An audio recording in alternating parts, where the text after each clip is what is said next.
Tenzi nditungamire mukati mezviedzo mananda andibata ndimwedo dombo ndiwikende ndimwemo otungamire tenzi nditungamire semwana awonyaratamu Ungayara tinyanda mananda anomunzwa kanama atinyarara imwite tenzi wenyanza tenzi nditungamire aponda yasvika nyanza mananda aondityisa Andichina zororo Dotsamira kunemwika Kandinzwe eimi motiti Ninokuotungamira Kwaziwai vateereri tinomuchingamidzai kuchirongwa The Second Coming of Christ chamunopiwa naPastor Gift Rhodzi vekuNorth Zimbabwe Conference of the Seventh-day Adventist Church pamwe chete namufundisi Caston Betera vekuEast Zimbabwe Conference of the Seventh-day Adventist Church. Mustudio nhasi tina Shailet Chakabveyo ari kutiisira musign language. Pastor, kwazai vateereri. Vateereri tokuchingamidzai kuchirongwa. Toda kutenda nhasi musoro wedu wenyaya unoti mufudzi wakanaka part 1. The Good Shepherd. Muzvidzidzo zvatakaita kumashure zviri kuronda hondo inoitwa naSatani achirwisa kuponeswa kwevanhu zvatiri kuti great controversy, hondo huru. Ndo nyaya yatakatsamira pairi muchidzidzo ichi. Okay. Pabva musoro wenyaya iyi tiri kunokora vhurai bhaibheri pastor. Okay. Pana Mabasa 20 verse 28 kusvika pa30. Mabasa 20 verse 28. Zvichenjerei imi neboka rose ramakaitirwa vatariri varo nomweya mutsvene kuti mufudze kereke yaMwari yaakatenga neropa rake. Ini ndinoziva kuti kana ndaenda mapere anoparadza achapinda pakati penyu asingaregi boka, uye napakati penyu pamene pachamuka varume vachataura zvinopesanisa kuti vatsautse vadzidzi vavatevere. Paul aizviziva kuti kana asisipo mberi uko iye asisipo aitaura zvichasanganikwa nazvo muchechi. Pane chidzidzo chatakaita chairatidza pachena kuti vatendi pavakaramba varipo ana Pauro vasisipo, kune varume vakatanga kupinda muchechi ndobva vakuya nedzidziso dzinopesana neshoko raMwari. Tichitarisa the bigger picture, tichibata mutanda wenyaya chete, takaona kuti chinhu chikuru chaitorehwa naPauro kuchinjwa kwemitemo yaMwari. Takazviona izvozvo pamitemo 10, uya mumwe wechipiri unorambidza kushandiswa zvifananidzo, ndobva taona wechina wekuchengetwa kwesabata richibviswa pasabata richiiswa pamusi wesvondo. Zvinhu zvaanga ari kufanira kutaura zvaaiziva kuti idambudziko richauya muchechi. Saka paari kuti pakati pekereke yaMwari, boka raMwari, pachapinda vanodzidzisa, abva akumbira vaairayira netsamba iyi kuti ndokumbira kuti saka kana chiricho chimiro chiri kuitwa naSatani chekupinza nhema achidzidzisa zvirizvo, tokumbira kuti chechi yaMwari dai yafudzwa zvakanaka. Mapanzwisisa saka kureva kuti kana zvirizvo zviri Satani against the church, it means muchechi yaMwari inova flokwe yaMwari ngamuchiita vafudzi vanofudza nhengo dzesangano nekutendeka nekuperera. Saka ndo pari kunobva pfungwa kuti mufudzi akanaka toda kuedza kureva kuti chechi yaMwari kana kuti makwai aMwari anofanira kufudzwa zvakanaka nekuti kunzoko kune hondo. Alright. Ameno. Manzwe here introduction yandapa isai mavara enyu titi. Zvandabata uchitaura Caston ndezvekuti pahondo iri kuitika pakati paKristu naSatani. Yes. Chimwe chinoshandiswa naSatani kuti abvute vamwe kubva kuna Kristu. Kushandiswa kwedzidziso dzakamonyoroka. Yes. Saka zvakakosha kuti pakati pevatendi paite vafudzi vanonyatsochengetedza hwai dzaMwari nemazvo. Ndizvozvo ndizvozvo munyatsi chiverengai Isaiah 53 verse 6. Saka chidzidzo chinoichi vateereri tiri kunyanya kutarisa hwai dzaMwari nemufudzi wacho. Isaiah 53 verse 6. Isaiah 53 verse 6. Isu tose takanga takarashika samakwai, takatsauka mumwe nomumwe nenzira yake, asi Jehovha wakaisa pamusoro pake kuipa kwedu tose. Chimiro chine vanhu vasati vakweverwa kuuya kukururama nesimba raJesu. The general condition of mankind on this earth ndo iri kufananidzwa nemakwai akarasika akapararira. Ndo zviri kubuda apa, ndo chitori chimiro chepanyika pasi. Okay. Bhozi ratoti isu tose. Alright, kubva kuna Mwari. Tagara tinotori netendenzi yekungobva kuna Mwari. Saka kakubva kuna Mwari kaya kari kunzi kari kufananidzwa nemakwai anga achifudzwa, but opedzisira scattered. Arasika asiri pane mufudzi angoenda. Right. But pane situation yekuti makwai ari kuratidza kunge zvichiri right, but wonyatsoona kuti pari kushayiwa attention yemufudzi. Okay. Chimiro ichi Jesu akambochitaura, vhurai pana Matthew 9. Okay. Matthew 9 verse 35 to 36. Matthew 9 verse 35. Yes. Zvino Jesu akapota namaguta ose nemisha, achidzidzisa mumasinagoge avo, achiparidza evhangeri youshe nokuporesa kurwara kwose noukosha hwose. Asi wakati achiona vanhu vazhinji, akavanzwira tsitsi, nokuti vakanga vaneta, varashwa samakwai asino mufudzi. Saka panapa pfungwa iri kuburiswa pasi. Iyi haisisiri yemakwai. Because ari kutonzi makwai chimiro changa chine vanhu Jesu akachita saka vaitoita semakwai arashwa asina mufudzi, kuratidza kuti mufudzi ndiye anga asiri responsible. Okay. Anga asiri kuita basa rake chaizvo, because paaitenderera paya vanhu vairatidza kuti vane havi yekunzwa shoko, vaida kubatsirwa vanga vakawanda. He was overwhelmed kuti vanhu vese vakumanaka nezvavari kushuwira izvika kwanofanira kuvasatisfya ndiani. Saka ndo chimiro chaari kuti pakaita vanhu vane nhomba yeshoko kudaro, but voshaya ari kupa attention yekunyatsopa dzidziso. Chimiro ichocho makwai arashwa nemufudzi. Haisisiri mhosvo yemakwai apa. Mufudzi ndiye aita dambudziko. Saka vari kunzi makwai pastor ndo vanhu vaMwari vanonamata. Then mufudzi ndo vanofanira kuva vatungamiri vanodzidzisa. Ndo chimiro chachona. But ndo kwatichaenda. But ngazvibva zvajeka pastor kuvanhu kuti mufudzi mukuru ndiani. Okay. Mapanzwisa ka? Mufudzi mukuru.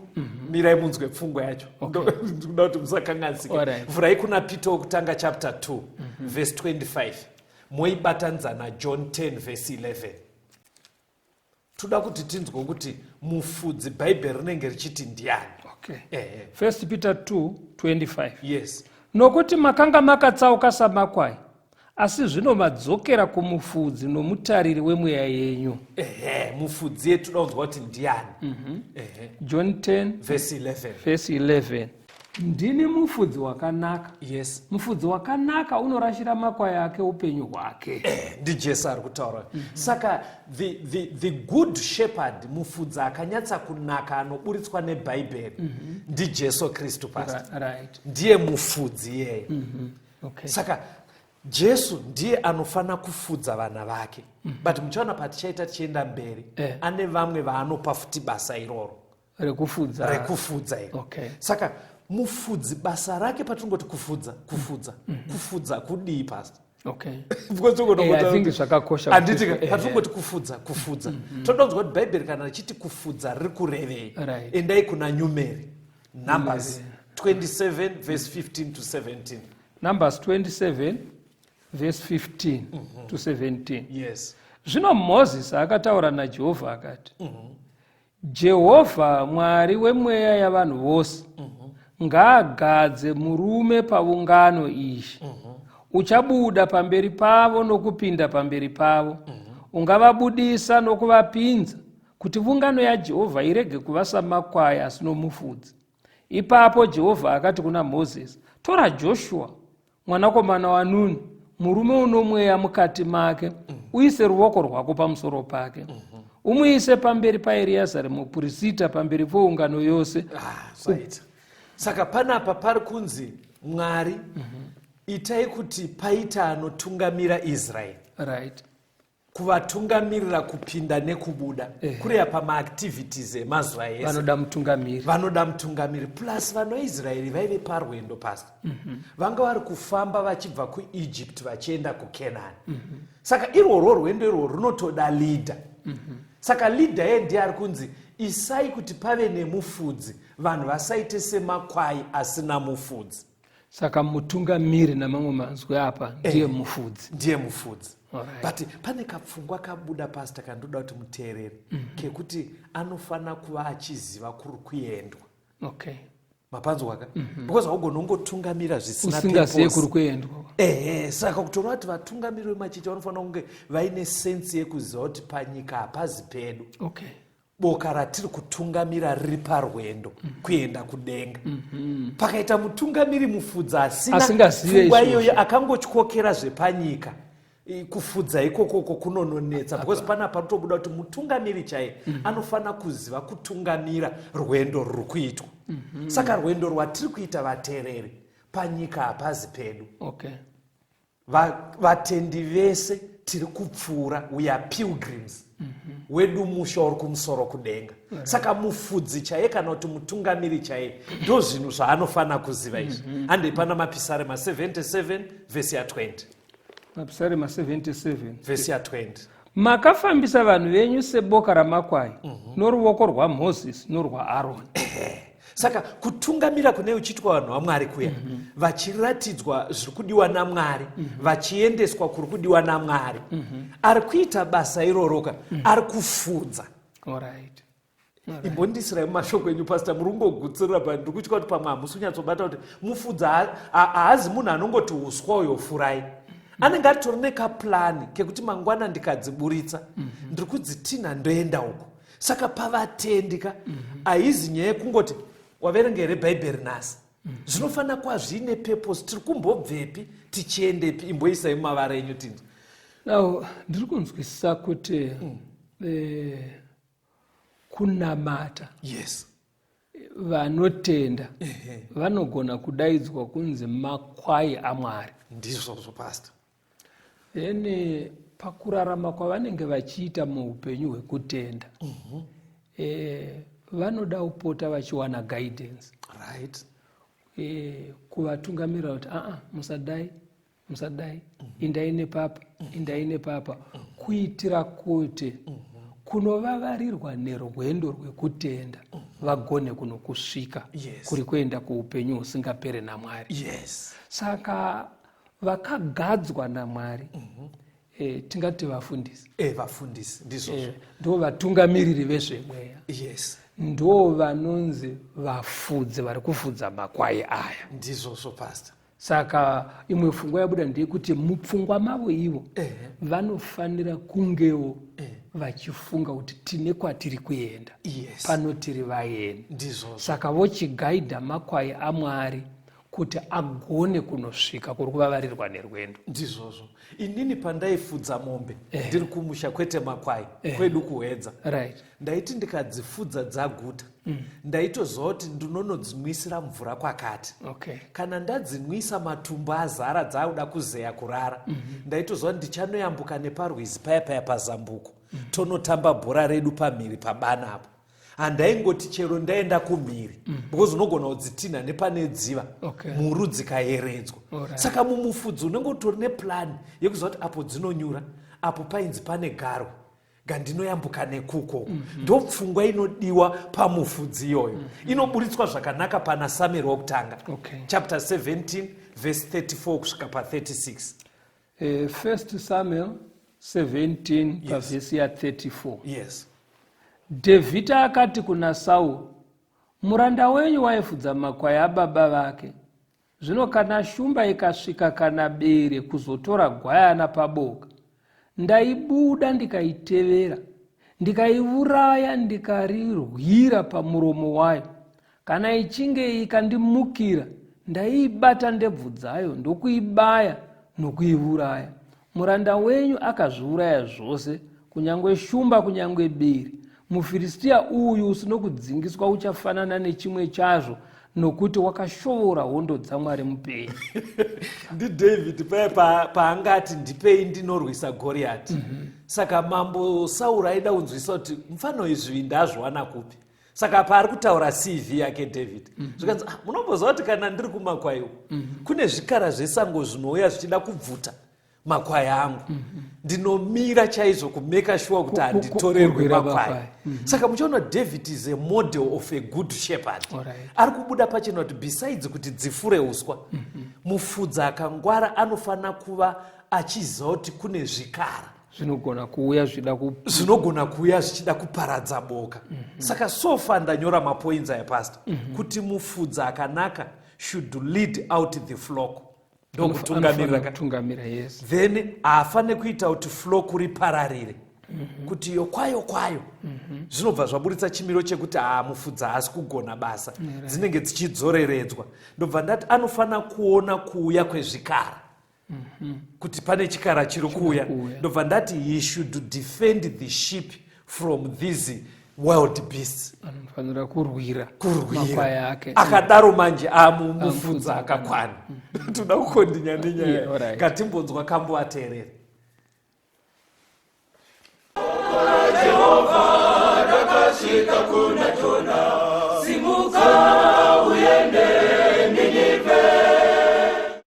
Uya mweya wakachena, mundikomborerenyi, kuti moyo wangu ucha kukudza nguva dzese. Ndidzidzisenyi kukuda, kuziva zvakanaka, zvechikariro chembiri chinondipa kufara. Ndauya kune mwitenzi munozondibatsira, ndinosimbira kunemwi mundisvitse kumusha. Jesu wakanditsvakisa, ndanga ndiri mufambi, mudambudzo wandibvisa, ngeropa rake iri. Ndakashira mutsa wenyu, ndinomuitirenyi, ndipenyi kunaka kwenyu, ndosungirwa kunemwi. Nguva dzese ndarasika, kuva munzira yenyu. Ndiri pano wangu Baba, batisa moyo wangu. Ndiri pano wangu Baba, batisa moyo wangu. Ndiri pano wangu Baba, batisa moyo wangu. Ndiri pano wangu Baba, batisa moyo wangu. Jehova rakasvika kuna Jona, simuka uende Ninive. Tomuchingamidzai zvakare vateereri, tichienderera mberi nehurukuro yedu mufudzi wakanaka part 1. Taona zvaitwa naDavid zvinoburitsa mamwe maqualities kana kuti maresponsibilities anofana kuitwa nemufudzi. But David wacho achifudza makwai kudaro, pakufudza kwaaita ndo zvakamupa kuti anyore mapisarema 23. Iverengei munzwe. Mapisarema 23. Verse 1 na 2. Jehovha ndiye mufudzi wangu, hapana chandingashayiwa. Unondivatisa pasi pamafuro manyoro, unondisesedza pamvura inozorodza. ndokufudza uku pastor. Alright. Manzwa here. Makwai David ndizvo zvaaita izvi. But akuzvifunga kuti zvandiri kuitira makwai zviri kurevei. Ndobvaona zviri izvo exactly zvaari kuitirwa naMwari. Kuti iye paaiti namakwai achienda kune uswa, ainyatsoona kuti Mwari zveshuwa ari kumuprovide. Paaizonwisa makwai ake mvura kana dzaguta dzorara, obva anyatsowana pisi yaanowana muna Jehovha achidaro. Saka mufudzi mukuru wekereke kana kuti wevatendi ndiJesu. Ndiye mufudzi mukuru. Pfungwa iyo iverenge futi pana mapisarema 100 vhesi ya 3. Mapisarema 100 vhesi ya 3. Zivai kuti Jehovha ndiye Mwari, ndiye wakatiita. Tiri vanhu vake. Tiri vanhu vake namakwai anofudzwa naye. Saka Jehovha ndiye mufudzi. Vanhu vake ndiwo makwai anofudzwa naJehovha. Pajeka kapo. Kuitira kuti musoro wenyaya kuti mufudzi akanaka. Tibva taziva ndeuyoyo. Kunyange tiine zvimwe zvatichabata, asi mufudzi akanaka ndiJehovha. In fact ndiye mutungamiri wechechi. Ndiye muridzi wayo. Thank you. Jehovha ndiye muridzi wechechi. Uye ariye mutungamiri wayo. Saka he is concerned nekuona kuti makwai adyei. Kureva kufidwa kwawo, dzidziso zvavari kudzidziswa, Jehovha is concerned. Verengai Hebrews 13 vhesi ya 20. Hebrew 13 vhesi 20. Vhesi ndeya 20. Zvino Mwari werugare wakadzosa kuvakafa mufudzi mukuru wamakwai, iye Ishe wedu Jesu Kristu, neropa resungano isingaperi. Right. Akadzosa mufudzi mukuru wamakwai. Saka Jesu ariye mufudzi. Bhaibheri raenderera mberi rakuti mufudzi mukuru. Chirungu runoti chief shepherd. Saka ukaona panzi chief shepherd pastor, kureva kuti pane ma-under shepherds. Pane vamwe vafudzi vadiki pasi pake. Pasi pake. Ndo zvaakutidzosera kuna mabasa 20 ya. Yatatanga naye idzokerei pairi munzwe. Kuitira toda kuti tinyatsoronda nyaya yedu. Mabasa 20 vhesi 28 kusvika pa30. Mabasa 20 pavhesi ya 28. Zvichenjerei imi neboka rose ramakaitirwa vatariri varo nomweya mutsvene, kuti mufudze kereke yaMwari yaakatenga neropa rake. Chimbomirai, munoramba muripo. Vanhu vaakuchiudzwa naPauro ndo vatungamiri vemachechi. Vari kunzi be very careful kuti mufudze kereke yaMwari. Jesu ndiye mufudzi mukuru. Asi pasi pake pane vamwe vafudzawo vanyorerwa tsamba iro kunzi ngatinyatsofudzai chechi yaMwari nenzira yakanaka. Handitika. Saka pavafudzi futi vadiki vari pasi paJesu, panofanira kuita futi vafudzi vakanaka pastor. Ivo vacho vanofanira kuva vafudzi vakanaka. Mufudzi wedu akanaka mukuru ndiJesu. Ndiye mufudzi mukuru, handitika. Asi pasi pake ane vamwe vafudzi vadiki.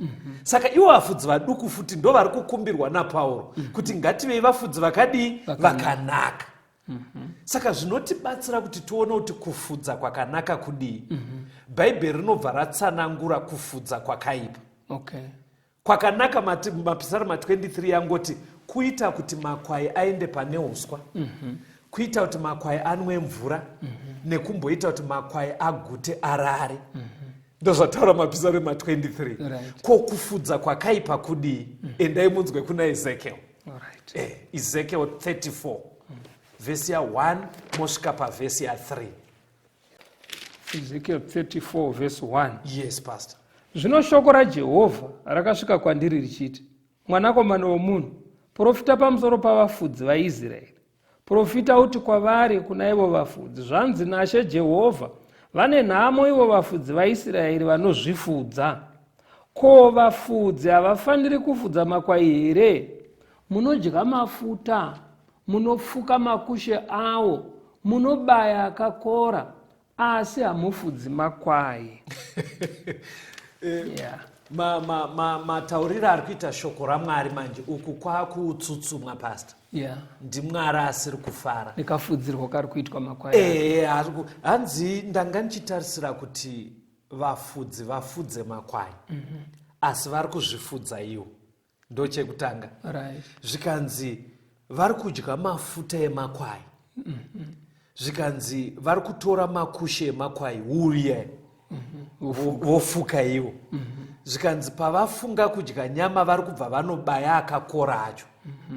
Ndokuzvifudza uko, ndokuzvifudza kwacho kuri kutsanangurwa. Zvikanzi makwai haasisina anofudza. Iyi language madimikira pasi. Ndandada kutobvunza kuti muchimiro chatiri nhasi zviri kurevei izvi?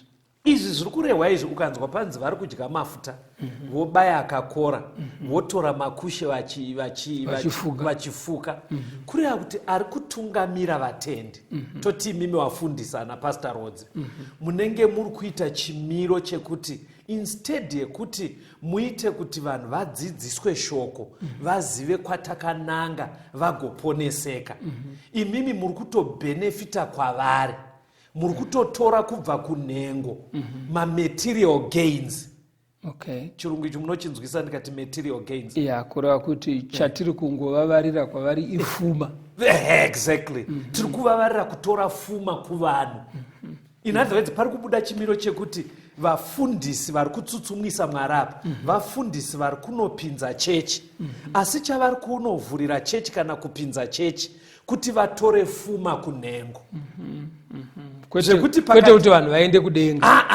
Haisi nyaya yekuti vanhu vaende kudenga, zvekuti papera kanguva tikatarisa ari mufudzi nemakwai, mukundinzwa here, takukombeya status, unotoona kuti mufudzi uyu paakatanga ari 5 years ago nepaave kunyaya dzefumaka aienda chaizvo, but kusina zvabatsira nhengo. Akora ukunda nhengo. Tichandise matemzi waya. Anenge akora. Saka kakufudza. Asi nhengo idzi hadzisi kuenda kudenga. Nhengo idzi dzisiri kuenda kudenga manje. Muri kuona pari kunonetsa ka. Kukora kunogona kuya nenzira dzakasiyana pabate mufundisi. Hapasi kungoreva pese kuti mufundisi akakora ndofunga atora uko. But Mwari zvaanga achitarisira ndezvekuti kwanga chifanira kutonyanya kukora kunhengo. Kwete kukora iri fuma. Kana ndiri kunzwa zvakanaka. Taurai pasi. Maybe kana tichida kuti tiinzanise. Mufudzi zveshuwa anofanira kudya zvinobva pazvipfuyo zvaari kufudza. Ndizvozvo. Ndozvazvagara zviri. Asiwo kusongodya bedzi usina hanya nezvipfuyo zvacho. Ndo pari kurambwa naMwari. Kuti hamuna hanya nemweya yevanhu. Hamukoshese kuponeswa kwavo. Hamuvadzidzise zvinoita kuti vaponeswe. Imimi munongotora pfuma chete kwavari.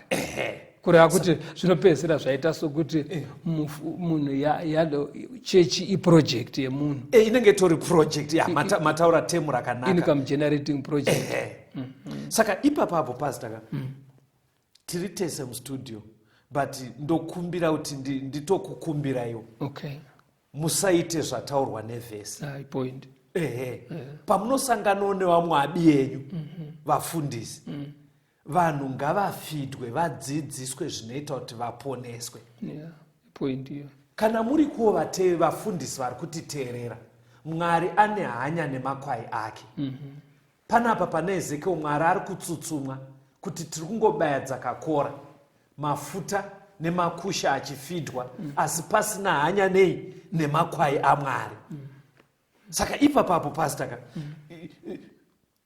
ndadzwa muchitaura kuti ichokwadiwo kuti mufudzi anoraramawo nezvinobva pamakwai. Because kwedu kumushaka taiti tikauraya mbudzi pastor, dehwe racho ndaitonzi namai riyanike zvakanaka, taitozoita dehwe rekugarira, kuratidza kuti tiri kubhenefita pambudzi dzatiri kuchengeta. But mufudzi chaiye benefit yake anofanira kunyatsoitarisa papi pastor? Ndoda kuti muvhure munzwe kuna Peter. Handisi kuramba pfungwa yamataurai nekuti itorimo mubhaibheri. But benefit hombe yemufudzi iri papi? Peter wokutanga chapter 5 verse 1 kusvika pa4. 1 Peter 5 verse 1. Naizvozvo ndinorayira vakuru pakati penyu, ini mukuru pamwe chete navo, nechapupu chamadambudziko aKristu, nomugovani navo wokubwinya kuchazoratidzwa ndichiti, fudzai boka raMwari riri pakati penyu, musingazviiti nokurovererwa, asi nomwoyo unoda nokuda kwaMwari, musingazviiti nokuda kwokukarira pfuma yakaipa, musingaiti nesimba nezvamakagoverwa, asi muve vatungamiriri veboka. Kana mufudzi mukuru achizoonekwa, muchawana korona yokubwinya isingasvavi. Manzwa, munhu ari kutsaura apo pastaka atoriwo mufudzi ndipita Right. saka ari kutonyorera vamwe vafudziwo. Zvikanzwa Akanaka, ndimi vatungamiri. Right. Pamwe chete neniwo nditori mutungamiri. Ngatifudzei makwai aMwari zvakanaka. Chinhu chaakurumidza kubva ataura zvikanzi musazviite muchitarira pfuma. Hanzi muchikarira pfuma. Right. Kureva kuti muchiexpecta material gains. Zvikanzi pfuma yakaipa. Zvikanzi nekuti mugove wenyu mukuru muchazopiwa korona isingavore pakuonekwa kwaJesu. Kwemufudzi mukuru pasecond coming up. Iyo nyaya yesecond coming vateereri, ndosaka chirongwa chedu chichinzi second coming, kutiraya kuti pfungwa dzedu wedweka dzichikokere pakudzoka kwaJesu. Saka vafundisi vari kuteerera kwamuri ikoko, hanzi pakufudzwa kwemakwai hapadi kuti tiite tichikarira pfuma, asi tinofanira kuita nemwoyo unoda, tichiziva kuti reward hombe tichaipiwa pasecond coming yaJesu. But handicho chimiro chiripo. Dzokerai kuna Ezekiel kuya munzwa. Ezekiel 34 verengai verse 4 munzwa. Ezekiel 34 verse 4. Yes. Hamuna kusimbisa anoshayiwa simba, kana kurapa anorwara, kana kupombera akavhunika, kana kudzosa akadzingwa, kana kundotsvaga akarasika, asi makaabata nesimba nehasha. Mvukudzwa vafudzi vaya. Ndanyora mapoints aya pastor. Ndisirei mulanguage yekuti vateereri vanzwe. Vanzi havana kusimbisa anoshayiwa simba. Kuti marari kuti kubatsirana nevatendi vakaneta. Tenda kwavo. Pane zvinenge zvambo handitika. Zvikanzi hamuna kurapa anorwara. Pane kurwara kwapamweya. Sekuda kuti munhu unoona kuti chikristu chake chiri kukamina. Saka anoda kupota achibatsirwa, achikurudzirwa, kudzidziswa kuti anyatsoita chikristu chakakwenenzverwa. Zvikanzi hamuna kupombera akavhunika. Now munogona kuti pakutenda paya kune vamwe vanoita sevadzokera kumashure, vabva pakutenda kuvhunika pamweya. Saka vanhu vakadaro vanoda kunokurudzirwa kuti vadzoke mumakwara. Asi munoziva kuti kuvhunika, gwai rikavhunika rinenge risingadiki. Pamwe ratadza kutsika. Saka muchaona kuti kune nyaya dzakafanana nekuti munhu anogona kufirwa pasta. Hakuna anoplana kufirwa. Zvotomukanganisa chitendero. Zviri kunzi vafundisi, munhu avhunika kudaro, vanofana kuratidza kuti shoko raMwari rirape munhu iyeye. Zvikanzi panapa hamuna kutsvaga akarasika. Kuti vaya vabackslider. Vamwe vanobuda muchechi utomboenda, anofanira kunotsvakwa kuti ari kupi, achikurudzirwa kudzoka. Pandiri kuda kunyanya hanzi hamuna kudzosa akadzingwa. Kuti apa pane zvinogona kuitika paungano zvinodzinga vamwe vatendi. Vanoda kuti vanokurudzirwa kudzoka. Because ini ndaitoti ukaona kuti mudanga membudzi kana memombe mune iri kutunga dzimwe.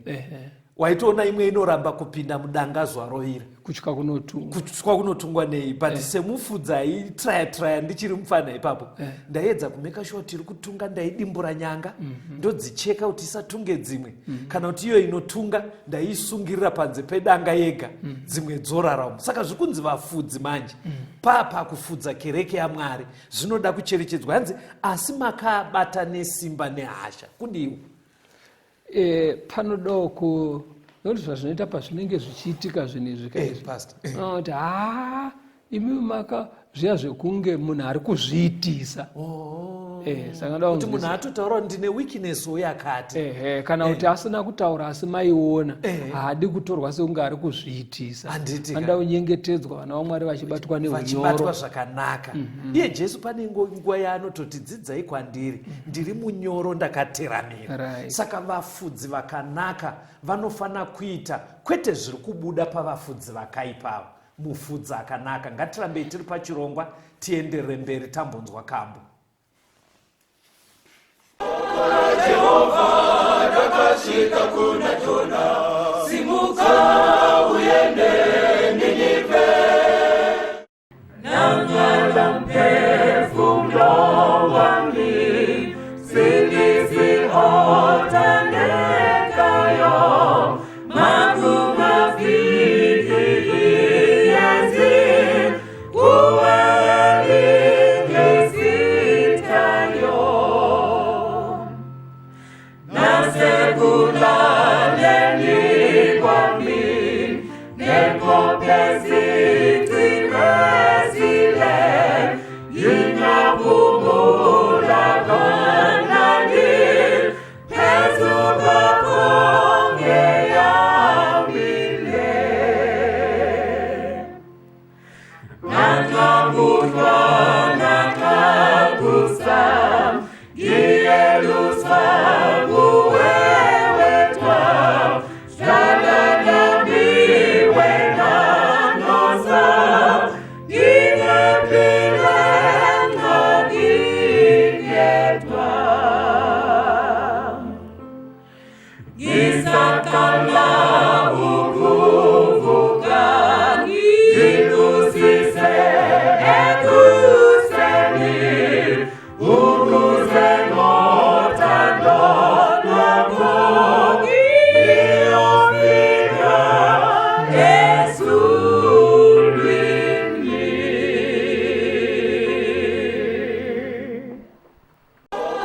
Jehova rakasvika kuna Jona, simuka uende Ninive. Tinomuchingamidzai zvakare vateereri, tichienderera mberi neurukuru yedu Mufudzi Akanaka part 1. Saka makwai akasafudzwa zvakanaka pastor. Chii chinobva chaitika? Pana Ezekiel 34 ipapo. Verengai verse 5 na 6. Ezekiel 34 vhesi ya 5. Akapararira nokuti akanga asino mufudzi, akava zvokudya zvezvikara zvose zvokusango, akapararira. Makwai angu akadzungaira pamakomo ose napachikomo chimwe nechimwe chakakwirira. Zvirokwazvo makwai angu akapararira pasi pose, hakuna wakaaronda nokuatsvaka. Mwari achiri kutsutsumwa pastor. Hanzi makwai akasafudzwa zvakanaka. Chekutanga anopararira kuva scattered. Right. Hanzi saka akapararira zviya zvekurashika zviya. Anopedzisira aenda kukunhu kwekutoti pamwe kusango kune zvikara. Saka hanzi paanonosangana nezvikara, mamwe acho anobva abatwa odyiwa. Apona aya atiza anobva apararira wese. Ndozvataura vhesi.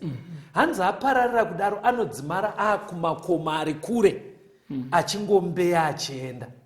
Ende chimiro ichocho still hanzi alright, kuri kwekuti zvakaitika it's okay, but pari kushayikwa futi still ari kuronda kunoateera kuti adzoke. Chimiro ichi kuti mulanguage inobatikana ateerera.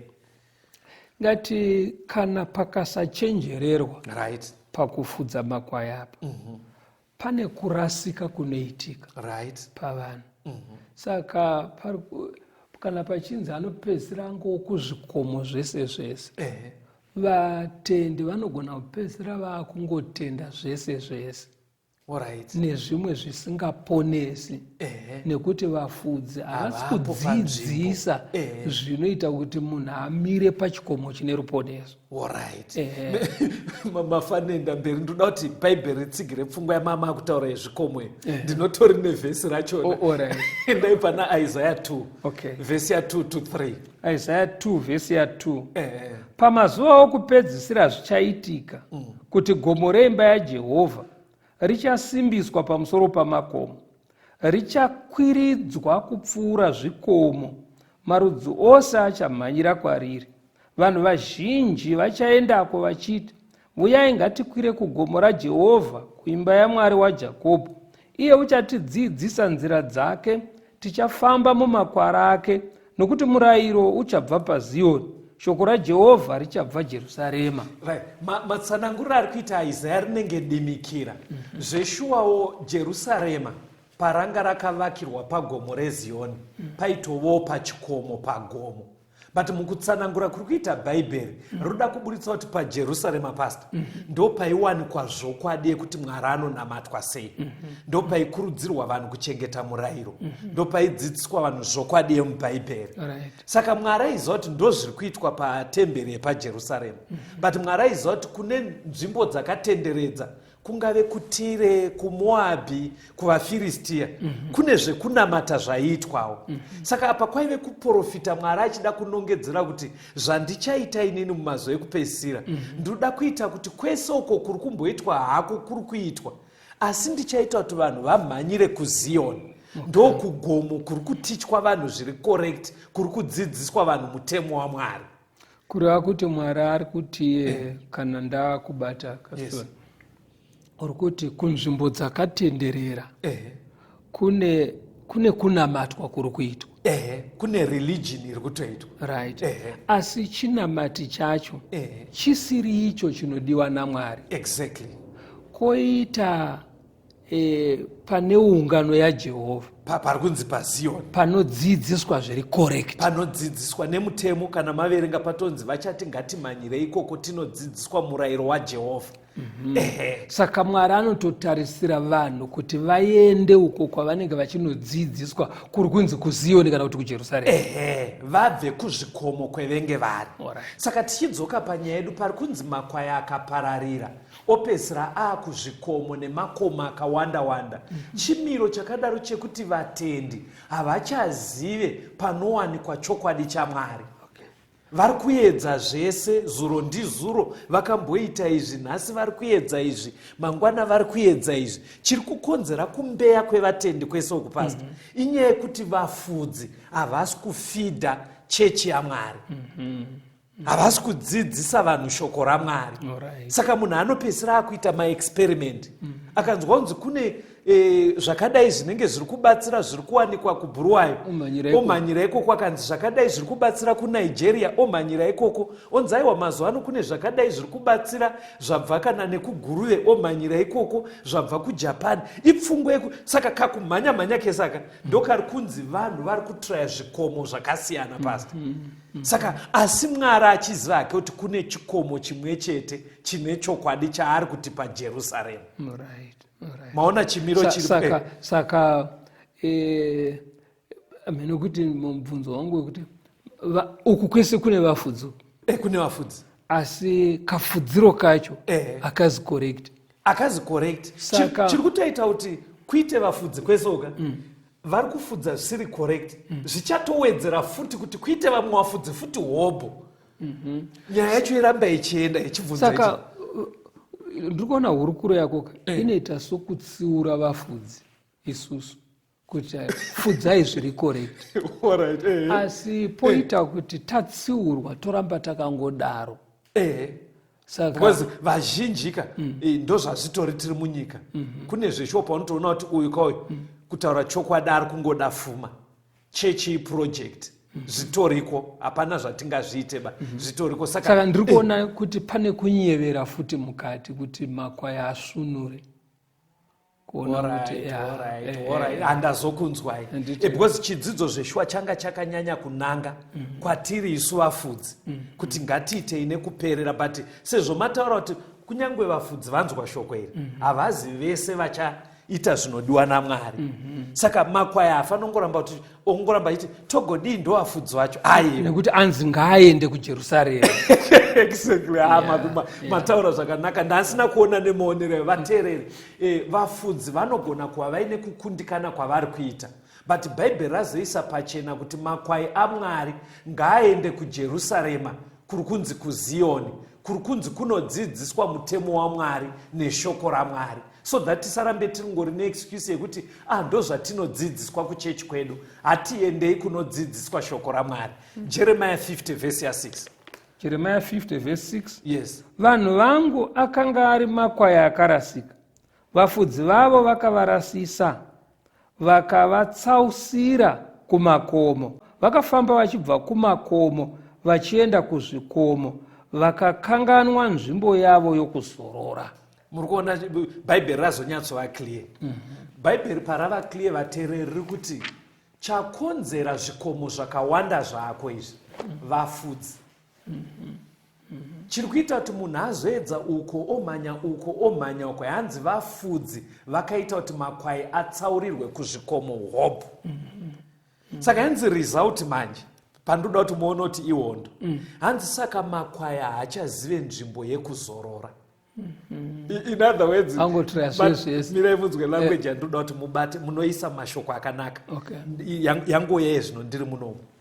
Satani anotoziva kugomo raMwari kunodzidziswa chokwadi. Ndobva awanza vafudzi vakawanda kuti vasaite basa nemazvo. Makwai ndobva apararira achiedza zvikomo zvakasiyana. Saka Satani aiziva kuti makwai akapararira, zvitoriwo hwai chaiyo yemhuka ye inochengetwa ye haina sense of kuziva kwayabva. Ndozvaitoriwo ndofanika matauriro ari kuita bhaibheri. Saka Satani aiziva kuti vanhu vakaedza kwakawanda vanopedzisira vasisazive kuri correct, vane confusion. Ndopanzi havachazive nzvimbo yekuzorora. Saka zvikadaro iadvantage kuna Satani, because language inenge yakutaurika munyika ndeyekuti ende machechi achawanda isu hatichambozva kuti pechokwadi ndepapi, ndakatoona kuti kuzvigarira kumba kwakanaka. Saka Satani anobva ati zvaita manje, because ameka sure kuti ndawanzira vanhu zvikomo, vanhu vashaya kuti uenda papi. Saka vanhu havachanyatsozive chikomo chine zororo. Saka anotozva kuti zvazvinopedzisira zvaita kuvanhu manje vanosiyana nenyaya yacho. Isai mumashoko enyu mimi kureva kuti kusiyana nenyaya yachoka. Chiramwa unoziva ukaramwa zviya wabhohwewa augute. Because hapana munhu anodya kuramwa. Saka confusion iyaya ikaita kuti ndakangozvisiya ini, ndakanyatsoona kuti ndakashaya kuti yacho chaiyo ndeipa. Hazviponese manje. Hazviponese. Saka Satani anenge atowina. Satani anenge atowina. Saka pfungwa yekuti ini zvakutondiconfusa, vese handiti kwese kunobatwa bhaibheri, vese vanoti Jesu, asi ugona vawanda kuda unobva washaya kuti pane chokwadi ndepa. Pfungwa iyoyo vateereri ndo iri kutodiwa naSatani, yekuti unopedzisira waita chiramwa woshaya hanya yekutsvaga gomo reZioni ranzi ndo kune chokwadi kuchamhanyira vese vanoda Mwari, kunodzidziswa murayiro waMwari. Papa ari kujeka kapasta. Handi pane Ezekiel papo 34 verse ya 8 to 11. Ezekiel 34 verse 8. Noupenyu hwangu ndizvo zvinotaura Ishe Jehovha, zvirokwazvo makwai angu zvaakapambwa, zvaakava zvokudya zvezvikara zvose zvokusango, nokuti kwakanga kusino mufudzi, navafudzi vangu zvavasina kuronda makwai angu, asi vafudzi vangu vakazvifunga ivo vakasafudza makwai angu. Naizvozvo imi vafudzi, inzwai shoko raJehovha. Zvanzi naShe Jehovha, tarirai ndine mhaka navafudzi. Ndichabvunza makwai angu pamaoko avo, nokuvadzivisa kuzofudza makwai. Uye vafudzi havangazofudzi ivo. Ndicharwira makwai angu pamiromo yavo, kuti arege kuzova zvokudya zvavo. Nokuti zvanzi naShe Jehovha, tarirai ini ndimene ndicharonda makwai angu nokuatsvaka. Ndimai pastor Mwari vachitsutsumwa inondipa hope. Muona kuti hope iri papi. Mwari aona chimiro chaane makwai panyika. Ari kuedza kuratidza kuti pane effort yaari kuita yekudzora makwai kuti adzoke pane chokwadi. Hanzi paapararira paya hanzi abva azvekudya zvezvikara, kureva kuti mapere neshumba dzaakungosangana nemakwai zvichidya. Pastor, batai munzwe sekwenzi iri kuitika. Patanga vafudzi vasina kutendeka, havana kufidha makwai, ndobva apararira achienda kumakomo. Kumakomo ikoko kunowanikwa zvikara. Saka hanzi zvikara zvaakutofidha pamakwai angu. Saka hanzi naMwari no, hazvifane kukondinya zvakadai. Ndofana kuita action ndirwire makwai angu kubva kuzvikara. Patichapedza chidzidzo ichi toda kuzoona kuti zvikara ndiani. Because pane situation munyika yekuti pastor vanhu vakava confused wotadza kuzoti saka kwechokwadi ndekupi. Zviri likely kuitika pane vamwe vanosimuka votora advantage yesituation iyoyo, ndo patoda kupedza tiri. But manzwe here apa pari kunzi chimwe chakaita kuti makwai apararire raive zuva remakore nerima. Munoziva zvinoita makwai chaiwo, kukaita storm, mhepo. Alright. Kukamuka dutu. Akaita bepu akavhunduka. Anovhunduka ungomhanya akamararira. Handitika chaavhundutsa hakusi kwekuti iwo haana hunhu. Pane zvatongouyo from outside. Saka zviri kunzi naMwari panapa chirawo ichi. Vatendi kupararira kwese kwataita kuya. Vamwe vacho hakusi kwekuti takaendako nekuti hatina hanya naMwari. Pane zvakangokaruka zvaitika zvovhundutsa. Pane zvakakonzera. Zvakafanana nekuti pastor munoziva kuti munhu ukakaruka wongo akagara zvakanaka. Family yese yoita accident wosara uri one. Munoziva kuti zvinogona kutovhiringika. Kusvika pakuda unobvunzira. Kuenda kun'anga chaiko. Ani mazona unenge wakutobva pamberi paMwari. Saka Mwari ari kuzviziva. Saka kuti uyo chakamuendesa kun'anga uyo akavhundutswa nechakati uyo chakaita kuti azopiwa mvura iyo akadai, uyu chakaita kuti aende kun'anga nekudii. Mwari anenge aitoziva chikonzero, kwete kuti zviri correct ndapane chikonzero. Zvinenge zviri wrong, but Mwari ari kungoti I understand. Saka ndiri kuita effort yekukudzosa kuitira kuti unobva wadzwa next time mhepo icharamba iriko, usavhunduke. Saka Mwari ari kuita basa iroro nhasi. Ndo process iri kutoitwa naMwari, vanhu vaMwari.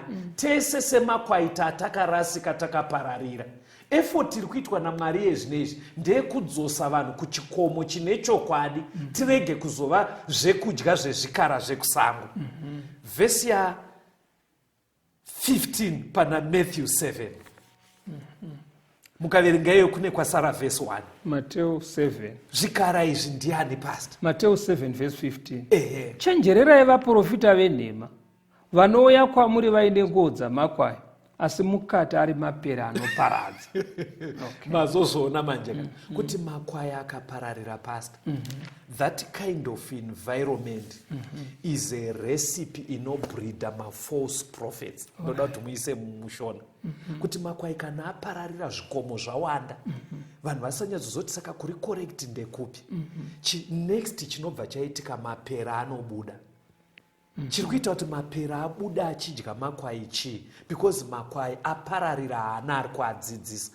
In fact ndati situation yemakwai ari scattered, it's a recipe anditika inobreeda false prophets. Isai kuti kana confusion ikaitika panyaya dzekutenda, pakashaya vanonyatsodzidzisa zviri correct, vanhu vongoteera chero zvavafunga, zvinokurudzira kumuka kwavaprofita venhema. In fact tsoro yacho kana muchiironda ndoitori nzira yaSatani kuti akonzera confusion, aita kuti zviwande vanhu vava confused. Paanoona vanhu vava confused, iye Satani anobva amutsa vaprofita venhema. Vaprofita venhema vobva vaita kunge ndo yasolution, kunge vari kugama vanhu vari kutsvaga zvekunamata, vobva vaita kunge vari kuchingura vanhu vese vaiva varasika. Saka mukudaro kuya Bhaibheri riri kuti kakuita ikako vatendi vaakudyiwa nemapera. Chiverengai pekupedzisira muoneka vateereri Mabasa 20 vhesi ya 28 to 30. Mabasa 20 vhesi 28. Zvichenjerei imi neboka rose ramakaitirwa vatariri varo nomweya mutsvene, kuti mufudze kereke yaMwari yaakatenga neropa rake. Ini ndinoziva kuti kana ndaenda, mapera anoparadza achapinda pakati penyu asingarege boka, uye pakati penyu pamene pachamuka varume vachataura zvinopesanisa, kuti vatsautse vadzidzi vavatevere. Vanhu vapera nevaprofita venhema, vanhu vapera nemapere. Onekai vateereri. Tinotenda vadikani, saka toda kutenda nechidzidzo chinotivhura pfungwa, uyewo chichitsiura nekurayira vatungamiriri panyaya dzekunamata, nekurayirawo vari kutungamirirwa kuti tese tivhurike tiite zviri correct. Mwari atibetsere, tibatei panhare idzi, tirambe tichikurukura nekuonesana nekubatsirana. 0774 651 181 0774 651 181 kana kuti 0716 452 086 0716 452 086. Mwari vave nemi, tigosangana muchikamu chinotevera. Tungamire mukati mezviedzo mananda andibata ndimwedo dombo ndiwikende ndimwemo otungamire tenzini tungamire semwana awonyara tamu unganyara tinyanga mananda anomunzwa kanama atinyarara imwite tenzi wenyanza tenzini tungamire aponda yasvika nyanza mananda aondityisa andichina zororo ndotsamira kune mwika kandinzwe imwi motiti ndinokutungamira